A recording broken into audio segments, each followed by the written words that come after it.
And I'm Angel. Easton. And this is the morning show. We'd like to welcome y'all back. I know you enjoyed our last segment. So, yeah, guys, what do you want to talk about this morning? Man. Alright, I'll go first. So, man, yeah, I don't know, man. Lately has been quite interesting. Have you guys ever seen the trailer to the King Kong versus Godzilla movie? Or No, I've seen a lot of memes about it, though. Like I didn't even know there was a new movie. the only reason I found out was because of the memes. It was like, who would win, giant laser-breathing dragon or monkey? what do you guys think? What do y'all think would win? I don't know. I think the movie's kind of... The idea of the movie's washed up. It's been made like 57 times. Yeah. But like, They've just overdone it at this point. I mean, I remember watching the last Kong movie with, Samuel Jackson, Brie Larson. I mean, it was good. It wasn't like great or anything. It wasn't like, box office hit like value, but like, I mean, it was decent. But they're just milking it. they just won't stop making the movies. It's like the Saw movies. It's like, all right, enough already. Oh yeah, most definitely. They've been milking a bunch of movies actually. I mean, Fast and Furious, that's a good example right there. Yeah, in this day and age, everybody just keeps rebooting everything. Basically, it's like they don't even come up with anything original anymore. They can't. either just rip off everything or just reboot everything. It's like everything we watched today was written back in the 90s. I want to see J.J. Abrams try and write a new movie. Like, actually write a movie. Not just take an old movie and make it something new. Just actually write a script and write a movie. Yeah, good luck with that. And make it good as well. Because movies lately, horror, action. It's all just CGI. It's like literally they do like a week of shooting and it's like, okay, we're just going to go to our laptops and just do all the CGI. We don't need you guys anymore. Exactly. And it just affects the quality. I mean, you've guys seen the new Wonder Woman? No, I have I not. watched like the first 20 minutes and I was like, wow, this movie's trash. Well, just don't waste your time. Yeah, dude, seriously, go like... It's so bad. It was just like all just the corniest CGI ever. There was no like real plot. Like the script wasn't well written. The acting, I mean, honestly, the acting was okay, but it just was not thought out. It was basically just, okay, you say this, this, and this. Okay, this is just going to be CGI. Like, that's literally all DC movies are at this point. Same with Aquaman. Oh my God, they just took it way too over the top. They had a CGI lighthouse. They had an octopus playing drums. They were hiding in a fish's mouth. Like, what the? Yeah, but at least that movie had a plot. Like, I know. Yeah, but just the CGI just kind of ruined it, though. It was just so corny looking. Yeah, they kind of overdid it. Yeah. But for something like that, you kind of need to. Because you're not going to go 50,000 feet underwater and film nothing. I mean, I get that, but it's like, I mean, just they had all these like crazy looking fish. They had a big castle underwater. Like like I said, an octopus playing drums. Like what? Why? Like why?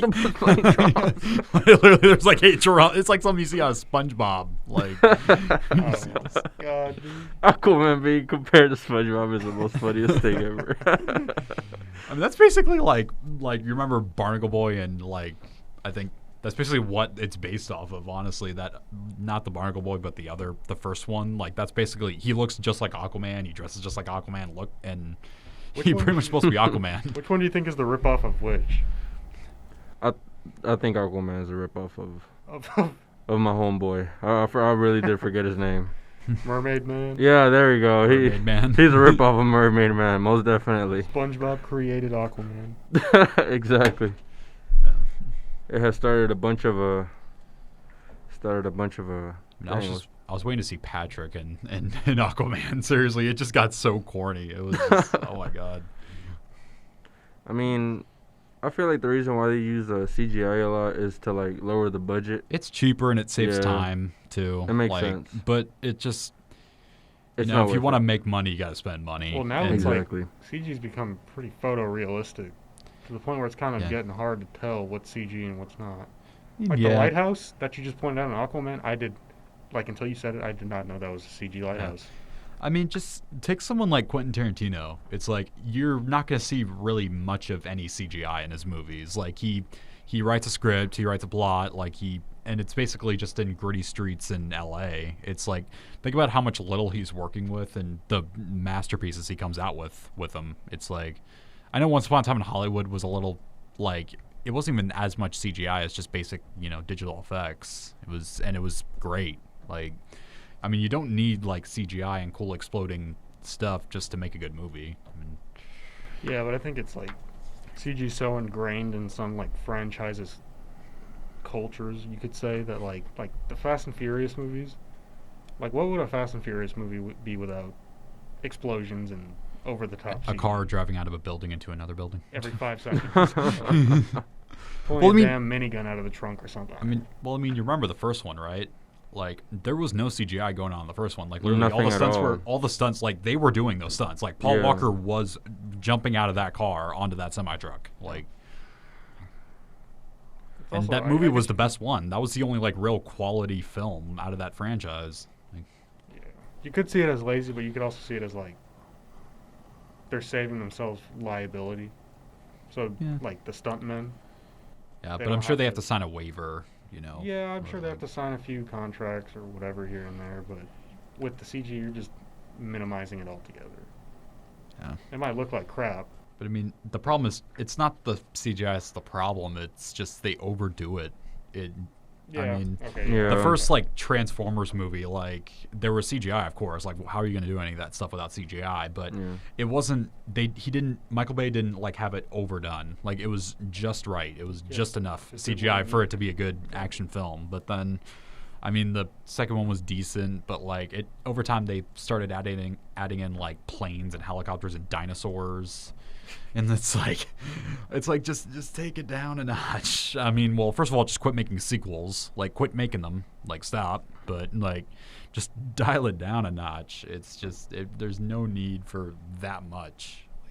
Like, honestly, that's why and same thing with the Avengers movies. It's like, well, first of all, they actually have a good plot and they actually have a good script and it's got comedy and all that. But, like, they just do the bare minimum of CGI they need to do a movie like that. Oh yeah, I can get on board with that. Even then, same with video games, man. They haven't been as interesting as they were before. Oh yeah, I remember hanging out with my sister and our friend, and we were watching a YouTube video of this guy dissing,